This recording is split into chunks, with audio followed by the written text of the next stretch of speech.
మనం ముందు పార్ట్లో ప్లాస్టిక్ సర్జరీని ఎవరు ఇన్వెంట్ చేశారని తెలుసుకున్నాం. ఈ పార్ట్లో ఫస్ట్ ప్లాస్టిక్ సర్జరీ ఎలా జరిగిందో ఒక చిన్న స్టోరీలో తెలుసుకుందాం. వీడియో చాలా ఇంట్రెస్టింగ్ ఉండబోతుంది, స్కిప్ చేయకుండా చూడండి. 2600 సంవత్సరాల ముందు ఇండియాలో క్రైమ్స్కి చాలా సివియర్ పనిష్మెంట్స్ ఉండేవి.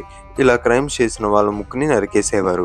ఇది నసిక ఛేదన అని పిలువబడేది. ఎందుకు ఇలా చేసేవారంటే, ఎవరైనా తప్పు చేసిన తర్వాత వాళ్ళ ముక్కు నరికేయడం వల్ల వాళ్ళకి సిగ్గు, అవమానం కలుగుతుంది. సమాజంలో వాళ్ళు తలెత్తుకొని కూడా తిరగలేకుండా చేసే పనిష్మెంట్ ఇది.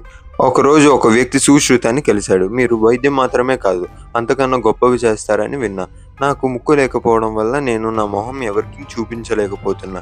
దయచేసి నాలో మార్పులు చేయండి అని రిక్వెస్ట్ చేశారు. సుశ్రుత అప్పుడే ఒక ఎక్స్ట్రాడినరీ సర్జరీ చేశారు. ఆయన ఆ వ్యక్తి నుదుటిపైన ఉన్న చర్మాన్ని తీసుకొని ప్లాంట్ ఫైబర్తో వుడ్ స్ప్లిన్ యూజ్ చేసి మళ్ళీ ఒక కొత్త ముక్కుని తయారు చేశారు. ఆ వ్యక్తి సర్జరీ చేసుకొని మళ్ళీ సమాజంలో నార్మల్గా కలిశాడు. కానీ ఎవరు అతనికి సర్జరీ జరిగిందని కూడా తెలియదు. అంత పర్ఫెక్ట్ గా సర్జరీ చేశారు సుశ్రుత. ఇప్పటికీ ఈ టెక్నిక్ ని కొన్ని మార్పులు చేసి మోడర్న్ సర్జరీస్ లో కలిపి వాడుతున్నారు. ఇది 4 హెడ్ ఫ్లాప్ టెక్నిక్ అని పిలువబడుతుంది. ఇలాంటి ఇంట్రెస్టింగ్ వీడియోస్ కోసం ద మిస్టీరియస్ పాస్ట్ కి సబ్స్క్రైబ్ అవ్వండి.